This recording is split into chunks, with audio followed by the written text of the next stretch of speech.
Hello，大家好，我是议员。官方终于制作了1月份的玩家社群反馈。各位也知道，在前阵子我也是制作了我自己版本的玩家社群反馈，其实里面有很多问题都是有很多玩家支持的。但是今天官方也只是抽取了10个问题来回答而已，所以我们来看一下他们到底抽取了哪一些比较重要的问题。首先第一个反馈，希望增加只有国王可以触发的结束 KVK 或者是匹配按钮。如果 KVK 中所有的国王都同意并且点击了之后，地图就会立即关闭或者是不启动，所有的王国都可以自由的准备下一次的 KVK。 如果其中一个国王不同意的话，那个地图依然存在，并且这个玩家说到会给出这样子的反馈，是因为官方的匹配系统实在是太蠢了，就表示说如果官方的匹配系统没有这么智能的话，就由玩家来帮官方去筛选应该要怎么匹配。那其实这个玩家的想法在我之前去越南线下跟策划开会的时候也是有提到过，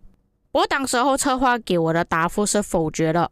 可是看了今天的回复，策划是说他们已经在开发类似的功能，而且还说很高兴的看到玩家跟策划总监的想法是一致的。我之前不是跟他们讲过吗？为什么他们拒绝我了？不过他们希望在发布这个功能之前呢，可以确保这个功能可以正常的发挥。还有就是对于这个功能，他们有其他的关注点，就是整场 KVK 的平衡性。会不会有一些王国看到跟先锋王国战斗的时候就马上弃权？会不会被一个比较强大的王国主宰整个失落之地地图？为了面对这些风险，他们临时做出了一个解决方案。在每一个 KVK 匹配周期后，他们会做玩家的问卷调查这个 KVK 的满意度。如果对于满意度非常低的匹配，他们就会直接调整匹配。所以他们希望如果有推出这种问卷调查的话，玩家要比较积极一点去做回答。我觉得做问卷调查这个想法还蛮不错的，因为上面这个玩家给的反馈是给予国王的权利，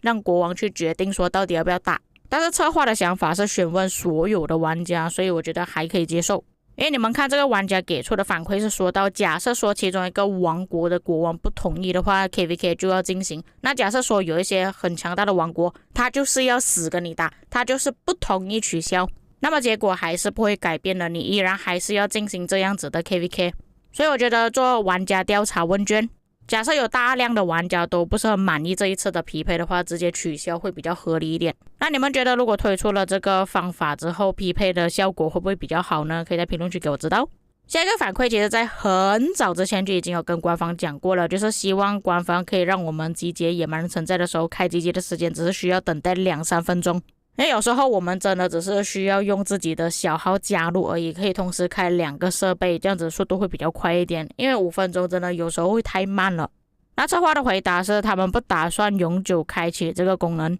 他们只会考虑在特定的 KVK 任务或者是联盟王国技能的一部分来调整野蛮人城寨集结的时间，这样有助于减轻某一些王国与野蛮人城寨之间的一些任务负担。所以为什么他们不把这个功能永久性呢？就是因为我们在打了野蛮人城寨之后，在我们的联盟礼物中的礼物是没有上限的。假设减少集结的时间，会进一步扩大不同王国的活动水平。就是说有一些王国可能它的活跃度比较高的话，但它就可以拿到比较多的箱子。他们担心会造成每个王国有很大的压力，必须要每一次集结野蛮人城寨。官方这个回答就有点像之前国服所举办的再多多事件那样子，如果你的王国够活跃，够多人去开集结的话，那王国之间的差距就会有所改变。如果严重的话，可能官方又会再更改野蛮人城寨，又或者是调整我们可以获得体力药水的数量。那其实我有一点不同意官方这里所做的回答啦，这里各位怎么看呢？第3个反馈，在联盟总动员中，如果我们完成任务之后就会自动提交，或者是如果有看到一些完成的任务但是还没有提交上去， R4、R5 就可以帮我们直接提交。策划答复他们即将在未来的版本中对联盟总动员中的任务提交进行调整，他们暂时还没有确定什么时候要更改，就是完成任务之后倒数的时间就会停止，如果超过指定时间就会被删除。如果24小时之内没有提交已经完成的任务，系统就会自动帮你提交。那么第3个反馈就只有这样子而已，我觉得不是很重要，只是一些小调整而已。我们跳下一个反馈。下一个反馈希望重新制作远征模式，这个模式可以变成游戏中的故事模式，可以增加一些真实的历史战役，比方说塞莫皮莱战役，由理查和萨拉丁所领导的第3次十字军东征。策划的回答，虽然他们很高兴有一些玩家比较喜欢远征的模式，但是这个模式呢，早期是为了要让玩家熟悉万国觉醒的战斗，目前他们是没有进一步的更新或者是扩展的计划。但是关于玩家的游戏体验还有一些历史战斗的建议，他们考虑在未来通过游戏模式进行探索，就是说有可能增加在 KVK 中也说不定。那比较起远征里面的一些内容，我更希望远征商店可以更新啊！远征商店几百年没有更新了，尤其大多数老玩家都已经把艾塞尔弗莱德都已经觉醒了，为什么不要换成别的统帅呢？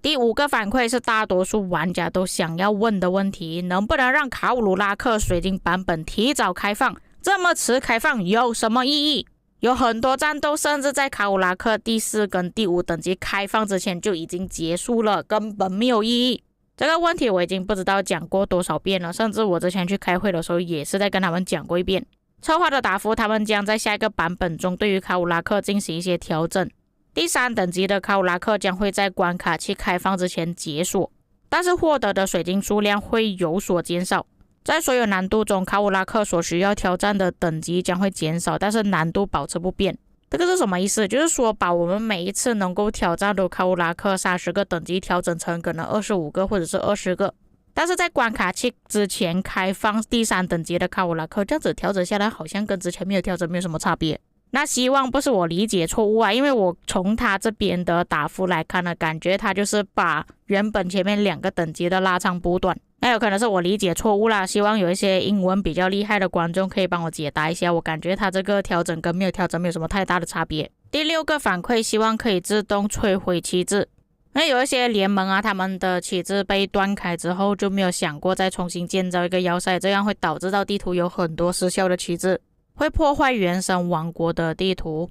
所以这个玩家的建议就是，如果在旗帜断开了90天之后，将会自动拆除，不管是发生了什么问题，只要失效就拆除，这样也可以帮王国的联盟省下联盟积分。因为如果你要拆除那个旗帜的话，你还要一个一个旗帜慢慢建过去拆除掉。策划答复，他们已经有考虑在未来的更新中增加类似的功能了。第7个反馈是说联盟技能五谷封顶，因为我们现在王国里面都可以自动生产7等级、8等级的联盟采集点，所以这位玩家希望在我们开启了这个技能之后，只会生产9等级的资源点。那策划的回答也是说，他们会在未来的更新中优化这个功能。第8个反馈应该是移动设备的玩家，这个我也是在之前去开会的时候跟他们说过。这个反馈是说到在点点模式下的时候，希望有一键返回城市的功能。策划的答复是说，他们正在考虑增加一键快速返回城市的按钮，以方便玩家的操作。在我之前跟他们说的时候，他们也是说考虑而已。